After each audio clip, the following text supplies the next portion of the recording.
వారాంతంలో ఇచ్చే విశ్లేషణలు ప్రముఖ మీడియాలో మనం చూస్తూ ఉంటాం. ఆ కామెంట్ల మీద మీరేమంటారు? ప్రస్తుతం ముఖ్యమంత్రి చంద్రబాబు ముందు కోటరీ ఉందనే విశ్లేషణ మీద మీరేం చెప్తారు? ఏమో నాకు తెలిసి వాళ్ళ కుటుంబం ఉండేవారు పాత తర్వాత ఏమో అలా ఇటు కొత్తిమీర కారు ఇవన్నీ నేను చెప్పిన పరకాల ప్రభాకర్ గారు నాకు తెలుసు. మరి ఇప్పుడు ఎవరున్నారో నాకు తెలీదు. అంతా మీరే ఉండి మళ్ళీ పేక మీదకి వచ్చేసరికల్లా పక్క తప్పించుకుంటూ అల్లాళ్ళు ఉన్నారు ఇల్లు ఉన్నారు కోటరీ అని చెప్తే ఏడు చేయాలి. గతంలో కోటరీ మీకు తెలుసు కదా, కోటరీ అందాం అని సలహాదారులే అందాం. కోటరీ లేదు మనం పేర్లు పెట్టడం. అగ్రిగోల్డ్కి డబ్బులు ఇచ్చేస్తే అయిపోయింది, దానికి ఏమైనా చెడగొట్టిన పాపమే కదా కుటుంబరావుది. దావోస్ వెళ్ళి కొత్తిమీర కారం చెత్తారం మాట్లాడబట్టే కదా దావోస్లో ఏమైంది కూడా తెలియకుండా చేసింది. ఇప్పుడు ఒక ఉద్యోగస్తుల విషయంలో కెమెరా చాట్ని మాట్లాడావో కెమెరా ముందు మాట్లాడినవో మర్చిపోయావా కృష్ణాలు? అదొక ఎత్తి అయితే రామారావు గారు పేరే తీసేద్దాం, రామారావు గారు అక్కర్లేదు, రామారావు గారు లెగసీ తేడి చేస్తారు, మనం అంతా ఇచ్చేద్దామని ఇప్పుడు ఆరోగ్యశ్రీకి సంబంధించిన విషయంలో మెడికల్ కాలేజీలో మడతెట్టిన దిక్కుమల సలహా ఇచ్చింది కిరసనాయిలు నువ్వు కదా. మరి మళ్ళీ అచ్చని పచ్చపోసల్లో మళ్ళీ శీలక పలుకులు దానికి ఏవో పేర్లు ఎట్టి గారదప స్వరంతో అడ్వాన్స్ చేస్తారు రాస్తే. మీరు సీనియర్ జర్నలిస్ట్ సార్, ఒక్కసారి కళ్ళు మూసుకొని ఒక కలకానండి. ఇదే పని రామారావుని ఇలా గ్రాఫ్ పెంచుకుంటూ ఆ స్థాయికి వెళ్ళని దడేళ్ళు ఎత్తేసారు. వాడు ఆ పచ్చల్లుడు ఈ కృష్ణాలుడే మీరు గమనించండి. ఇప్పుడు కూడా ఇదే చంద్రబాబు గారు ఇలా మెట్లు ఎక్కి ఈ స్థాయికి వెళ్ళారు. ఏదో జరుగుతుంది వెనకాల కాన్స్పిరసీ, దడేళ్ళు ఎత్తేసే కార్యక్రమం. ఎవరికి లాభం? ఎవరికి లాభం తెలీదే. అప్పుడు ఎవరు లబ్ధి పొందారు? వీళ్ళ కబంధ హస్తాల్లో చిక్కుని చంద్రబాబు గారు చిక్కుకున్నారా? డౌటా మీకు? మీరు అందుకే మీరు సీనియర్ జర్నలిస్ట్ అన్నాను. ఎందుకు? మీరు నేను చూసినట్టు నేను జర్నలిజం చదువుకున్నాడుగా చెప్తున్నా. మనకు ఒక పార్టీ లైను ఈ తెపేల ఛానల్లో పేపర్లో రోజుకు తెచ్చారంటే అర్థం ఉంది. కానీ వీళ్ళు ఇచ్చిన దిక్కుమాల నేను పార్టీ పాటిస్తుందంటే ఇది గమనించారా మీరు?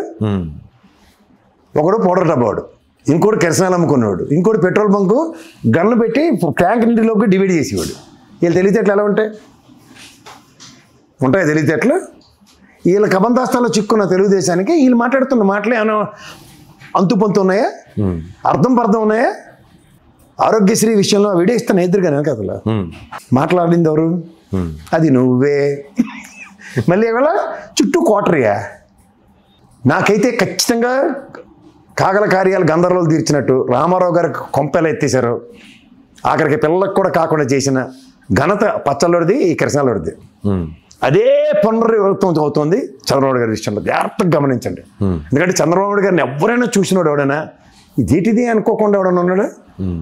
నిన్న కందుల రమేష్ గారి ఇంటర్వ్యూ చూస్తే ఆయనే సంపద సృష్టించారు కానీ నాకు తెలిసి మీరు ఉండరు అంటుండే ఆయన. మీరు ఆ ఇంటర్వ్యూ విన్నారా? నాకైతే అసలు ఎందులో ఈ కాన్స్పిరసీ అసలుకి ఆయన ఎక్కడ ఆయన మాట్లాడుతుంది ఏంటి, ఆయనతో ఎలా మాటలు మాడిస్తున్నారో చూస్తున్నారు ఇప్పుడు మీరు. ఎవరికి అనుమానం రాకుండా మళ్ళీ అనితమ్మ గారు పవర్ పాయింట్ ప్రజెంటేషన్లో పక్కన ఈ పౌడర్ డబ్బాడు అయితే ఎలివేషన్ల మీద ఎలివేషన్లు. నాడు పచ్చళ్ళ రోజు ఈసారి పౌడర్ డబ్బాడు తీసుకున్నాడు. మీరు గమనిస్తే ఇంకా ఎలివేషన్స్కి ఎక్కడ తగ్గట్లే. అప్పుడు అలాంటి ఎలివేషన్సే. రామారావు గారిని ముఖ్యమంత్రి పీఠం పెట్టేదాకా ఎలివేషన్స్కి, తర్వాత దడేళ్ళని కింద ఎత్తేసారు. ఇప్పుడు చంద్రబాబు నాయుడు గారికి అదే జరుగుతుంది. జాగ్రత్తగా గమనించండి మీరు.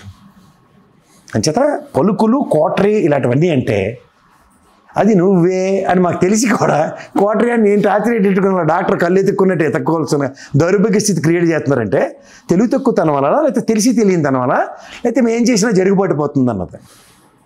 ఎందుకంటే నేను గమనించింది ఏంటంటే వీళ్ళకి భరోసా ఏంటంటే సగం ఈటీవీ నుంచి వెళ్ళిన వాళ్ళే సాక్షిలో ఉన్నారు. మీకు నేను చెప్తా. నిన్న నేను మీరు జాగ్రత్తగా ఛానల్ గమనిస్తే సాధారణంగా మనోడైతే ఏం చేస్తాడు, ఆ నియోజకవర్గ ఇన్ఛార్జీలు లేదా అక్కడ చదువుకుంటున్న పిల్లల్ని గలగలగలకి తీసుకెళ్ళి ఈ కాలేజీలో చదువుతున్నాం, నంద్యాల కాలేజీ ఇది మా కాలేజీ ఈ పలానా ఇయర్లో కట్టారు, ఇది ఈ సంవత్సరంకి రేపు 15వ తారీఖుకి 3 ఏళ్ళు కంప్లీట్ అవుతుంది, ఇలాంటి బైక్స్ ఏమైనా ఉంటాయేమో అని నేను చూసి ఎతికి తూచ్చు. వీళ్ళకి ధైర్యం అన్నమాట. అంటే దీన్ని తీసి కంటిన్యూస్ నైట్ చేశారు. అనితమ్మ గారితో పునాదరాలు సినిమా చూపించారు మనకి. మీరు గమనించారా? ఎక్కడి నుంచి వస్తుంది వీళ్ళకి ధైర్యం?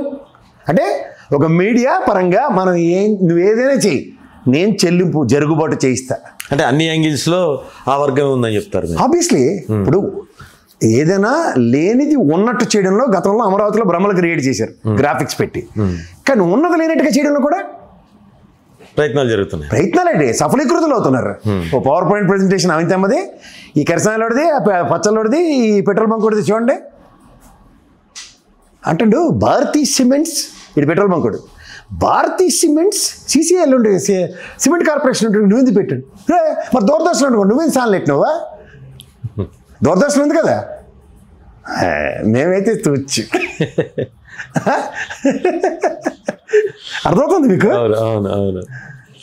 జర్నలిస్ట్ మాట్లాడుతున్నాడన్నా, ప్రైవేట్ కంపెనీలకి అనుమతులు ఉంటాయి, అది హక్కు. డైరెక్ట్ సిమెంట్ కంపెనీ నేను పెట్టించింది భారతమ్మ, లేకపోతే జగన్మోహన్ రెడ్డి, అయితే హెరిటేజ్ కంపెనీ నేను పెట్టేదాం అనుకోండి, పెట్టించారు చంద్రబాబు నాయుడు గారు. అలా కాదు కదా, అనుమతులతోనే పెడతారు కదా. అంతదాకా దూరదర్శన్ ఉంది, నేను టీవీ పెడతానట, నేను పర్మిషన్ అవునమ్మా అని చెప్పింది. ఇప్పుడు ఇనప కర్మాగారాలు బోలు ఉన్నాయి, స్పాంజ్ ఐరన్ కంపెనీస్ ఎన్ని లేవు, మిగతా ప్రైవేట్ కంపెనీలు ఎన్ని లేవు, యాన్సర్ వీటిలో బతుకుతున్నా నేను. అక్కడ దాకా కాదు, మనకి రోడ్డు రవాణా సంస్థ ఆర్టీసీ ఉంది, ఉండగా ప్రైవేట్ ఎన్ని లేవు, ఎందుకు లేవు? పార్లల్ వ్యవస్థ. దీనికి మనకి ఎక్కడెక్కడ చరిత్ర చదువుకుంటాం. సరే, విశ్వామిత్రుడు ప్రతిష్ఠ అంటారు, తెలుసు కదా. వంకాయ అంటే నీటి వంకాయ, బీరకాయ అంటే నేతి బీరకాయ, ఇలాంటి తెలివి తక్కువ బుర్ర తక్కువ మేళాలు ఉంటాయని అప్పటి నుంచే భగవంతుడే చెప్పుకుని వచ్చారు సృష్టి ధర్మంకి. రెండు ఉంటాయి, ప్రభుత్వ ప్రైవేట్ భాగస్వామి వ్యవస్థ. ఇది అది ఎవరి వల్ల వచ్చింది? అది మానవుడు పివి నరసింహరావు గారి ధర్మం అని, గ్లోబలైజేషన్ అని. అవన్నీ అవి చదువుకున్నోడికి తెలుస్తుంది, జర్నలిస్ట్కి తెలుస్తాయి. కానీ పెట్రోల్ కొట్టుకునేవాడికి ఇలా పెట్టిన నెమలికి నేర్పిన నడకలివైన పాట పాడుకుంటూ డిబేట్లు చేసేస్తే ఏమవుద్ది? ఇలా తెలివి తక్కువ మేళాలతో చంద్రబాబు గారిని భ్రష్టు పెట్టించడానికి ఇచ్చే లైన్లు ఒకసారి చూసుకుంటే మనం చెయ్యింది కూడా చేసినట్టు చెప్పొచ్చు అన్నది ఒక చరిత్ర. 14 నుంచి 19. మళ్ళీ రెండోసారి 24 నుంచి 29 చరిత్ర ఏంటంటే ఉన్నది లేనట్టు చెప్పాలి. ఇది చరిత్ర. ఎంతకన్నా ఇంకేముంది దీంట్లో? మీకు ఏమైనా కొత్తగా కనబడుతుందా? ఇదే జర్నలిస్ట్కి నాన్ జర్నలిస్ట్కి తేడా. హలో, తెలుగు రాజ్యం ఛానల్ చూస్తున్నారా? సామాజిక రాజకీయ జీవన చిత్రణే తెలుగు రాజ్యం. అతిశయోక్తులు అసత్యాలు ఉండవు. రాజకీయ కోణం కాదు, ప్రజా కోణమే కొలబద్ద. తెలుగు రాజ్యం వీక్షణ మీ ఉత్తమ అభిరుచికి నిదర్శనం.